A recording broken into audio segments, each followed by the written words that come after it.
Hello, my name is Eric. I'm a postdoc at the University of Edinburgh, and thanks for checking out my video today on the development of detailed physics-based models of wildland fire behavior.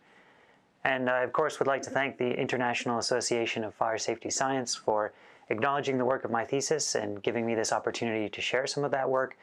But I also have to thank a great number of people who helped get me to this point. Of course, my supervisors, Albert Simeoni and Rory Haddon, but there were also a great number of other people, both here and across the world, really, who gave me a lot of support over the years. The goal of my thesis was really to investigate the current state of development of these physics-based models of wildland fire behavior, to test the modeling approach against some experimental data, and then to try to offer some insights as to where we as a community might need to focus future development efforts if we really want to push forward these models into the next generation. And of course, I'd like to share some of the insights gained in this investigation, but I'd also like to talk a little bit about some of the current work which has followed on from those insights. And before really diving into all of that, I think it is worthwhile to try to put this modeling approach in context of all of the various tools which we might have available to investigate or simulate aspects of wildland fire behavior. If we consider a spectrum of modeling tools, on one end we have the fully empirical approach, where we really take a series of observations we have about a particular aspect of fire behavior, for example, rate of spread, and these might come from laboratory experiments or from field observations, and we try to develop a functional relationship that lets us predict that characteristic given a series of conditions or input parameters.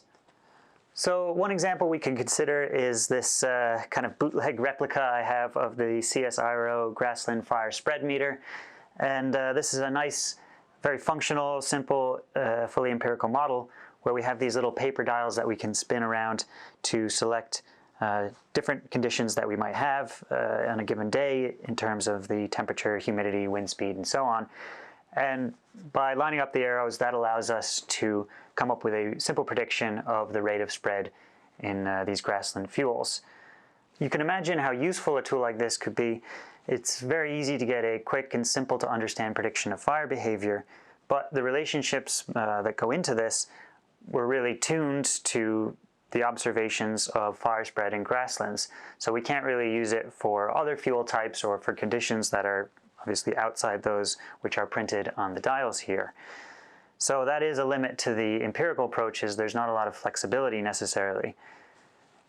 One thing we could do to maybe increase the flexibility or the usefulness of a fully empirical approach is to take something like this and apply a mathematical method like the level set method in order to extend our prediction into two spatial dimensions and as a function of time, so that we're able to actually predict where a fire might spread as opposed to simply how quickly it would spread. Perhaps we now want to include some simple physics in our prediction of the fire spread, something like the relationship between the amount of energy released from some burning vegetation and how much of that energy is transferred ahead to an unburnt fuel package. But we might still need to make some observations of fire spread in experiments or in the field in order to close that model or parameterize the model. And so we have this kind of hybrid semi-empirical or semi-physical modeling approach. And the most well-known example of which is the Rothermel fire spread model, which really underpins many of the operational or practical fire simulation tools. But there really is a wide spectrum of modeling approaches that could fall into this semi-physical or semi-empirical category. If we want to increase the description of the physics even further, then we might start to really resolve in a lot of detail the gas phase. So we try to model in 3 dimensions the wind fields and the turbulence, maybe the development of the fire plume and how that interacts with the wind fields. And so now we get into sort of the fire-atmosphere interaction models where we have really a CFD approach to simulating the atmosphere or the gas phase, but the fire spread model might still be fully empirical or semi-empirical. And so if we want to go a step further and improve the physical description of the solid phase and the fire spread as well, now we have really the detailed physics-based or the fully physical CFD fire models. In order to actually employ this detailed CFD approach, we need to, of course, handle our conservation equations. In the gas phase, we'll have a conservation of momentum equation. We'll see the effect of the vegetation or solid phase through a drag force term. We'll have a conservation of enthalpy equation, and we'll see the effect of the solid phase through convective and radiative exchanges and through the enthalpy of formation of any reactions occurring. And we'll have a continuity and conservation of species equations, and again we'll see the effect of reactions that are occurring. Similarly, in the solid phase, we'll have a conservation of energy and mass equations, and we'll see the effect of these different interphase interactions appear again. But in order to actually close the model and have a working simulation, we need to expand these terms, and that requires us to actually be able to describe what the vegetation looks like and how it's behaving in different scenarios. One of the biggest challenges with wildland fires, and certainly in describing the vegetation, is capturing the vast range of scales involved. At the smallest structural scale, we could consider something like these pine needles, but of course the pine needles come together to form clusters on a branch. The branches then form the tree crown, and multiple tree crowns would form a forest stand or a canopy. For a large-scale simulation, our control volume, or grid cell, might be as coarse as this 40-centimeter cube. If our control volume contains a mix of gas and solid phase, we won't be able to resolve the interphase interactions at the scale of individual elements like pine needles, so I'll have to use a bulk submodel representation of the vegetation. We now have a control volume with some unresolved or subgrid scale vegetation. We can start to describe this vegetation with some bulk parameters such as the characteristic geometry of individual fuel elements, or the bulk density or packing ratio of vegetation within the volume. And using these parameters, we can then start to write some submodels to help close the conservation equations. For example, a simple drag force model. We can then take these types of control volumes with vegetation and assemble them to give an overall fuel structure, something like a forest stand. It appears then that it can be quite difficult to set up or parameterize a model like this, and there will certainly be a significant computational cost associated with resolving something like a forest stand. And there's also been some debate or discussion recently in the community as to whether these models perhaps in their application have gotten ahead of their current state of development, or if we shouldn't be placing so much faith in them. And there's been a few letters and articles published to that effect. And I think these are interesting and worthwhile questions to ask, and certainly my own work has focused on trying to understand the current state of model development and where the limitations lie. But I also feel that there's no one particular modeling approach which is appropriate or applicable in all scenarios or for all objectives. So why is it then that I'm focused so much on the detailed physics-based models, and why do I think it's worth all of my time and energy that I've put into this? Well, I think these models really come into their own when we're interested in understanding and interrogating really some of the underlying physics and phenomena that drive a particular fire behavior. Take, for example, an open environment like this. We know wind should play a role in the fire behavior, and this can be due to the forward bursting of flames and hot gases causing enhanced convective preheating. But we also observe that these dense heather fuels have the propensity to smolder and radiate a lot of energy, and this is enhanced by the ambient wind as well. So there's different mechanisms that can play into both the fire spread and the fuel consumption. A physics-based model offers one tool that might allow us to explore the role of different mechanisms without presupposing the importance of one or another. In order to really investigate the modeling approach, I needed experimental data across the various scales of interest. And so some colleagues and I went to the Pine Barrens of New Jersey, where we were able to carry out a number of relatively large-scale field experiments, of which I focused on one in particular for this work. I don't want to spend too much time on the details of the experiments. There are a couple of papers out there you can check out if you're interested. But in general, at the broad scale, we tried to characterize aspects of the fire behavior such as the spread using aerial IR imagery. We got some nice three-dimensional models of the forest canopy structure using aerial LiDAR, and so we were able to look at the potential effects of forest structure on the fire behavior and vice versa. And then we characterized the surrounding environment and the wind fields and turbulence and so on. But then, in order to look in a bit more detail at some of the combustion processes, we focused on some particular sites and measured things like the local winds, the temperature profiles, and heat fluxes. And then, of course, perhaps most interestingly, we captured a number of really nice videos, both in this experiment and in many experiments that we've conducted over the years in the Pine Barrens. They give us a nice quantitative sense of some of the phenomena. We can see the flow patterns around the flame front, flame height and flame angle. We can get a sense of the fuel consumption in different strata. And then we've tried to locate instrument packages in the same places where we have cameras so that we can supplement these visual observations with detailed measurements.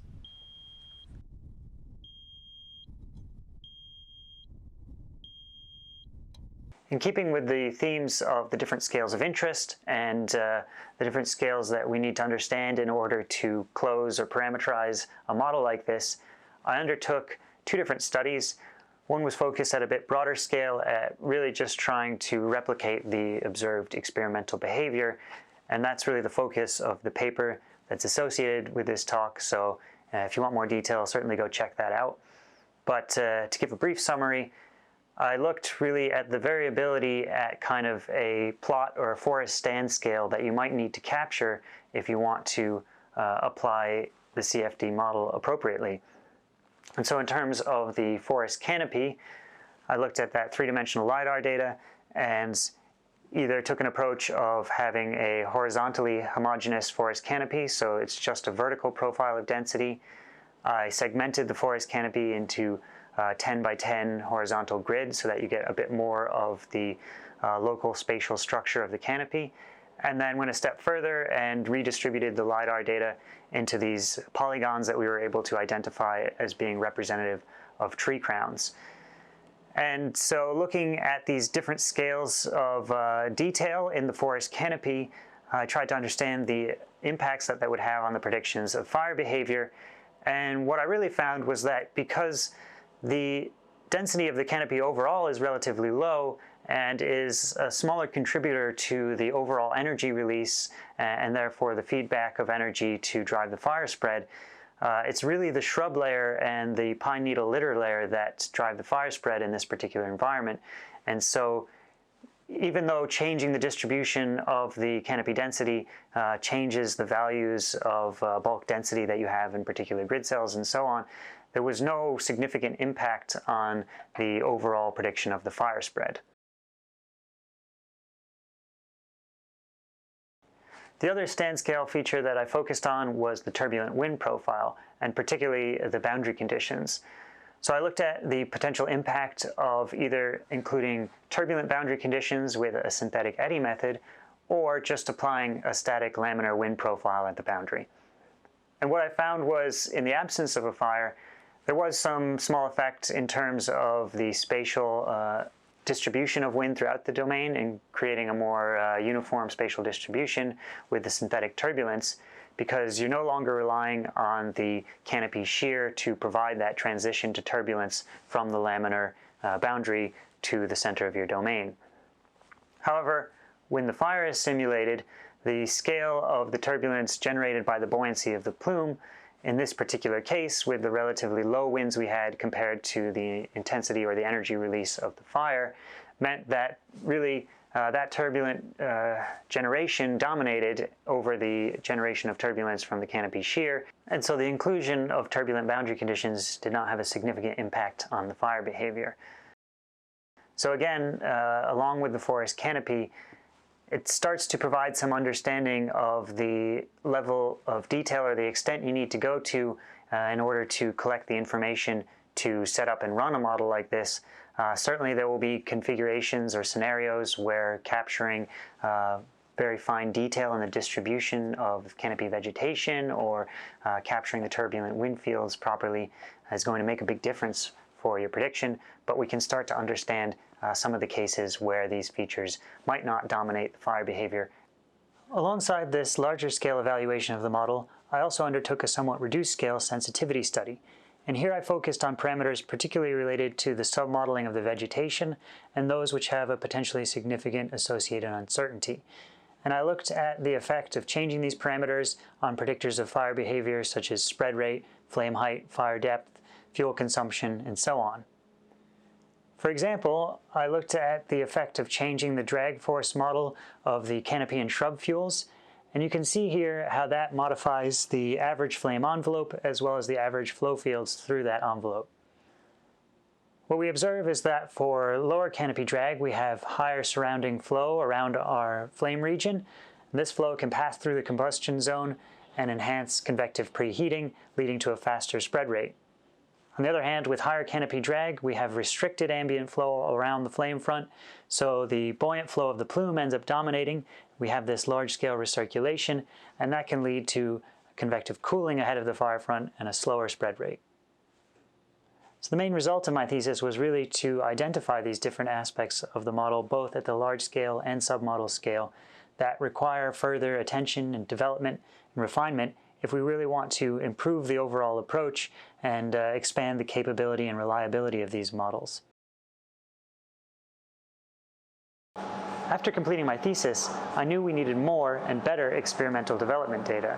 And I really wanted to come in the lab, isolate some of the relevant physics, investigate them in detail, and then repackage this new understanding into the overall approach.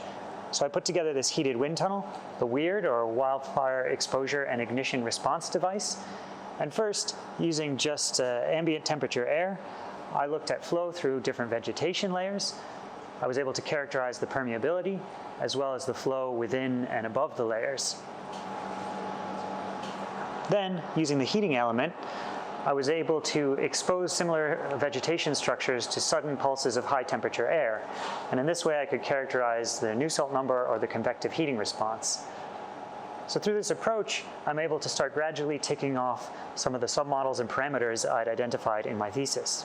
I've also continued to be involved in fieldwork in a number of different projects, and one example is some somewhat reduced scale field experiments with these 10 by 10 meter plots of pine needle litter in which we're investigating different aspects of fire spread.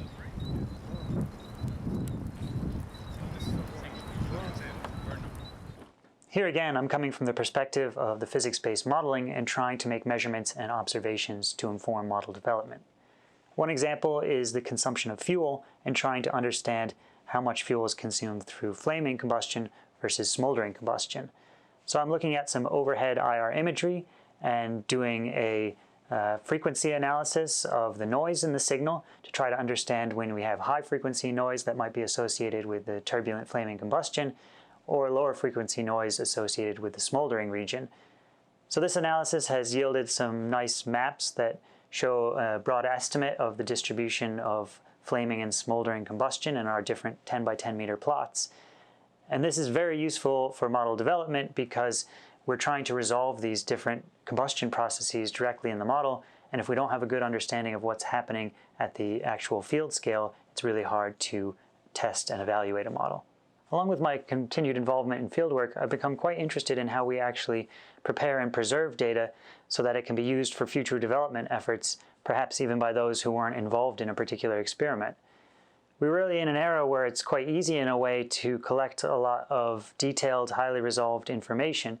If you take, for example, those 10 by 10 meter experiments, we have this fine resolution terrestrial LiDAR data that allows us to see the change in the surface fuel, but also the actual position of different sensors in experiments. So we have all of this quite detailed information. It would be good to pass that on in a clear and understandable way.